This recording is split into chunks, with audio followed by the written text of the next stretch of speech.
నందినితో వాళ్ళ నాన్న అయితే అలా మాట్లాడుతూ ఉంటాడు. దాంతో అక్కడ ఉన్న నందిని అయితే, ఏంటి నాన్న ఇప్పుడు ఆ వైష్ణవి చేతిలో పోలీసు జాబ్ అనే ఆయుధం కూడా ఉంది అని చెప్పి అంటూ ఉంటుంది. అది వినగానే అక్కడ ఉన్న నందిని వాళ్ళ నాన్న ఇలా అంటూ ఉంటాడు, ఏంటమ్మా ఇప్పుడు ఏం చేస్తామైతే ఆ ఆస్తి మొత్తం మనం తీసుకుందాం అనుకున్నాం, కానీ ఆ వైష్ణవి ఒకరిదై బ్రతికే ఉంది అంటున్నావు అని చెప్పి అంటూ ఉంటాడు. అది వినగానే, అవును నాన్న ఆ వైష్ణవి బ్రతికే ఉంది, కానీ అది ఈ వెన్నెలలాగా తాచుపాము కాదు, అది నాగుపాము అని చెప్పి అంటూ ఉంటుంది. అది వినగానే అక్కడ ఉన్న రాంబాబు అలాగే వాళ్ళ నాన్న అయితే ఒక్కసారిగా షాక్ అయ్యి అలా ఉండిపోతారు.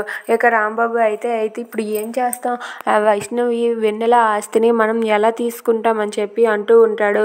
దాంతో అక్కడ ఉన్న నందిని ఇలా అంటూ ఉంటుంది, మరి ఇక రెండో దారే లేదు నాన్న, ఆ వైష్ణవిని చంపేయడమే అని చెప్పి అంటుంది. అది వినగానే అక్కడ ఉన్న నందిని వాళ్ళ నాన్న రాంబాబు ఒక్కసారిగా షాక్ అయ్యి అలా ఉండిపోతారు.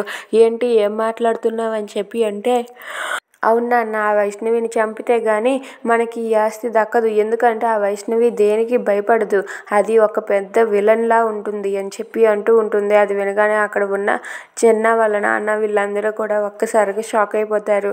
ఇక నందిని అయితే మాత్రం మనం వైష్ణవిని చంపించేసి వైష్ణవిలాగా వెన్నెలని సంతకాలు పెట్టమని చెప్పి ఆ ఆస్తిని మనం కొట్టేద్దాం, రేపే దాని పుట్టినరోజు కదా, దాని పుట్టినరోజుని గ్రాండ్గా సెలబ్రేట్ చేసి ఆ కాగితాల మీద సంతకాలు పెట్టమని చెప్దాం.